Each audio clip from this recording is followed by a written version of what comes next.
Naam, serikali iko katika hatua za mwisho za kuanzisha SIM kadi za watoto ili kukabiliana na changamoto ya ukatili na unyanyasaji wa kimtandao ambao umesababisha zaidi ya watoto 200,000 kuathirika na matumizi ya mtandao.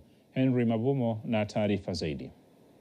Ni programu ya mafunzo ya waandishi wa habari pamoja na waandaaji wa vipindi vya watoto kutoka vyombo mbalimbali vya habari hapa nchini. Akizungumza na TBC, mtaalamu wa masuala ya makosa ya kimtandao na ulinzi wa watoto Yusuf Kileo amesema utafiti umebaini 67% ya watoto wenye umri wa kati ya miaka 12 hadi 17 wanatumia mtandao. Kuja na control measures kupitia teknolojia yenyewe, na hapa tunazungumzia vitu kama child SIM card, yani SIM card mahususi kwa ajili ya watoto ambayo Mungu akipenda nchini tunategemea tuwe nayo, kuzuia hao maudhui ambayo ndani na watoto, ambalo kimsingi hilo ndio lengo kuu kwetu, kwamba watoto haya maudhui ambayo haendani nao basi yasiwafikie. Mtafiti kutoka kituo cha ulinzi wa watoto na kuzuia ukatili, Dr. Ezon Nditi, akagusia madhara ya uraibu unaosababishwa na wazazi wanaotoa mawasiliano ya mtandao kwa watoto. Kuna watoto wengine wamekuwa addicted, wamekuwa na uraibu wa kwenye mtandao.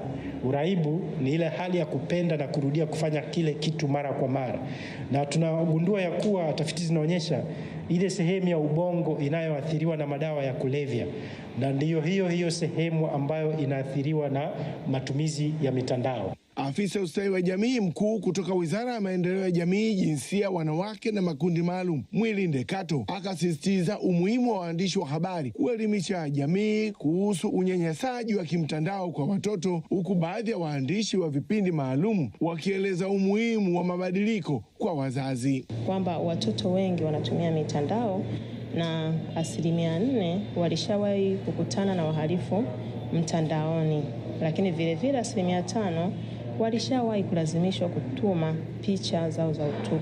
Husika moja kwa moja na masuala ya watoto, kwamba tunayo kazi kubwa.